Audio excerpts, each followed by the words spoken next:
Good morning welcome back to my channel Sandhya blog তোমাদের অনেক অনেক স্বাগত। তো গাইস দেখো সন্ধ্যা ব্লগ চ্যানেলে তোমাদের স্বাগত। আর এইখানে দেখো রান্না হচ্ছে সকাল সকাল।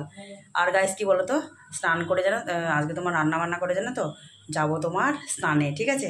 আগে দেখো কারণ তোমার দুটো রাঁধুনি আসবে, এই যে আমি একটা রাঁধুনি, এই দেখো তোমার লক্ষ্মী ঝাল বানালাম। আর এই দেখো ভাতটা চাপেছি, আর একটা রাঁধুনি আসবে, এই দেখো ডিম রান্না করবে, এই দেখো 4টে ডিম, এই দেখো আলু সিদ্ধ করে হয়ে গেছে। আর একটা রাঁধুনি এসে রাঁধুনিটা মাঝে তো হায়ার করে নিয়ে এসেছি, তো হায়ার করা রাঁধুনি ডিম রান্না করবে আর আমি এই দেখো লক্ষ্মীর ঝাল করবো। তো চলো দেখো লক্ষ্মীর ঝালটা হয়ে গেছে, পটপট করছে দেখেছো, চলো নামাই গা, ঠিক আছে। এই দেখো এই দেখো লক্ষ্মীর ঝালটা হয়ে গেছে, এই দেখো পুরো কমপ্লিট। চলো গ্যাসটা বন্ধ করে দিই, দেখো হয়ে গেছে, নামিয়ে ফেলবো। আর এখানে তো ভাবলাম যে গ্যাসটা তো তোমার খালি যাবে, তো তার জন্য তো ভাতটা চাপিয়ে দিলাম, যেমন যত তাড়াতাড়ি হয়ে যায় তাই না। এখন তোমার বাজে 11:30 কি 12:15 হবে। যাই হোক গাইস, আজকে 1টার মধ্যে খাওয়া দাওয়া হবে। গতকাল জানো তো কটার সময় ভাত খেয়েছিলাম, গতকাল তোমার ভাত খেয়েছিলাম 4টের সময়তে। তো চলো দেখো হায়ার করা যে রাঁধুনিটা এসেছে, তো দেখো রান্নাবান্না কতদূর হলো দেখো। সে মশলা তোমার দেখালাম, মশলা ভাজা, দেখো মশলা ভাজা হয়ে গেছে, দেখো হালকা একটু জল দিয়ে দিল, তার সাথে তোমার আলুগুলো কষা হয়ে গেছে। তো দেখো এবারে নাড়া দিচ্ছে। তো গাইস তোমরা যদি কেউ এই রাঁধুনিটার খোঁজখবর নিতে চাও, ঠিক আছে, তো নাম্বার দিয়ে দেবো, তোমরা এর সঙ্গে যোগাযোগ করতে পারো, তোমাদের বাড়িতে গিয়ে ডিম রান্না করে দিয়ে আসবে। হ্যাঁ গাইস বলো তো, কোনো অনুষ্ঠান হলে নাই রাঁধুনি হায়ার করে আসে তাই না। আর আমি দেখো ঘরোয়া রান্না দিতে আমি হায়ার করে রাঁধুনি নিয়ে এসেছি, তাহলে ভাবো তো গাইস, কারণ আমি ডিম রান্না করতে পারি না, বুঝলা। এই দেখো দারুণ করে ডিমটা রান্না করেছে, এখনো হয়নি, ডিম দেওয়া হয়নি, ডিমগুলো বাটিতে রয়েছে। এই দেখো কালারটা জাস্ট দেখো, দেখো এখানে গাইস এখানে ঝোল টোল হবে না জানো তো। এই দেখো ডিমগুলো এখনও দেয়নি, জানেন না ডিমগুলো কখন দেবে রাঁধুনি। দেখো দারুণ লাগছে না কালারটা, কালারটা বলতে তোমার কালারটা বাও হয়েছে, আর তরকারিটা দেখতে বেশ সুন্দর লাগছে, যেমনি তোমার কালার যেরকম টেস্ট দেখতে তখন যেমন তেমন লাগে, কিন্তু খেতে কিন্তু ভীষণ টেস্টি হবে। এই দেখো চলো আবার পরে দেখাচ্ছি, ঠিক আছে। তো গাইস দেখো দেখো রাঁধুনি এবার ডিমগুলো দিয়ে দিল আলুর মধ্যে, দেখো দেখো ঝোল হবে না কিন্তু একদম পুরো চাপ চেপে। দেখো এটা কিসের মতো লাগছে বলো তো গাইস, পুরো দেখো তোমার চাপ দই যেরকম হয় ঠিক সেরকম, বলো দেখো ঝোল টোল কিচ্ছু নাই, বা এরকমই হবে তরকারিটা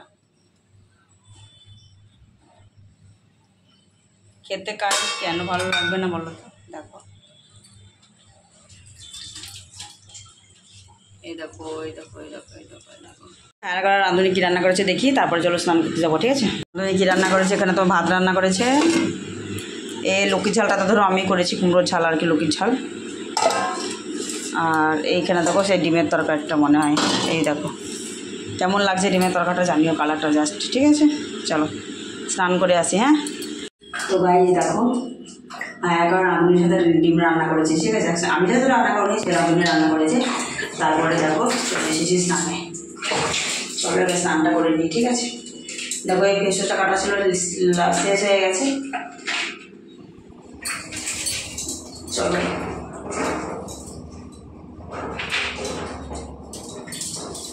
গরম লাগে, ধরো কাটা ধুয়ে নিলে ধরো অতটা গরম লাগবে না তাই না, যেহেতু তোমার রান্না করেছি তো ওই জন্য।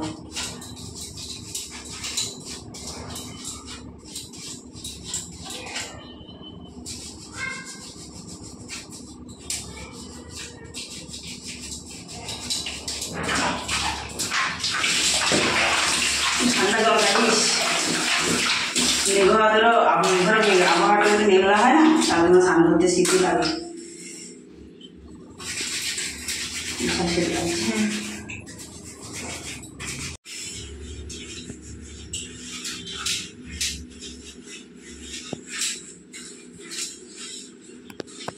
আজকে গাইস তোমার হেয়ার ওয়াশ করবো না, ঠিক আছে। আজকে তোমার শুধু গায়ে জল দেবো, গতকাল করেছিলাম। আর এমনি তো আমার শীত লাগে ধরো স্নান করতে গিয়ে, মেঘলা হাওয়াতে তো ওরকমই হয়, মেঘলা আছে।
চলো ভাই তারপরে গিয়ে তোমাদের সাথে কথা হচ্ছে, ঠিক আছে? স্নান করে চলে এসেছি, এখন খেতে বসেছি। আর সেই তোমার হাঁকা রাঁধুনির যে মানে রান্নাটা কীরকম হয়েছে দেখো, ঠিক আছে? দেখো ডিমের ঝোল, দেখো ভাত নিয়েছি, লোকের চালটা আমি বানিয়েছিলাম। চলো খাওয়া দাওয়া করে আবার পরে আসছি। যে ভিডিওটা কেমন লাগলো তুমি অবশ্যই কমেন্টে জানিও, ঠিক আছে? Tata bye bye.